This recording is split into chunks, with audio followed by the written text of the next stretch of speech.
கும்பகோணம் அருகே உள்ள நாச்சியார் கோயில், திருநறையூர், மணிமாடக் கோயில் சீனிவாசப் பெருமாள் கோவிலில் நடைபெறும் கால்கருட சேவை உலக புகழ் பெற்ற ஒரு அதிசய நிகழ்வாகும்.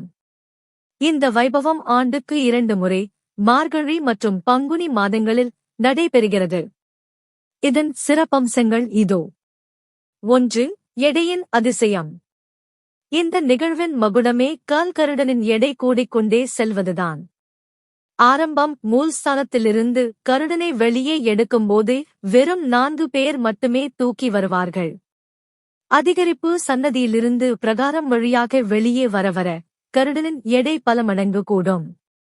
அப்போது 4 பேர் என்பது 8, 16, 32 என அதிகரித்து இறுதியில் 128 பேர் சேர்ந்து தூக்கும் அளவுக்கு அதன் எடை பிரமாண்டமாக உயரும்.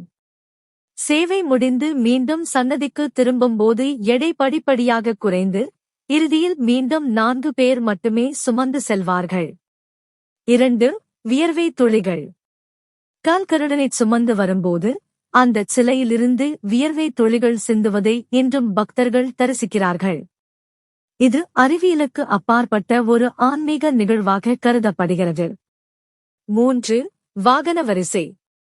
கால்கருட சேவையின் போது கருடன் மீது பெருமாள் எழுந்தருளி வீதி உலா வருவார். நாச்சியார், தாயார், அன்ன வாகனத்திலும் எழுந்தருளுவார்கள். இதர முக்கிய தகவல்கள்.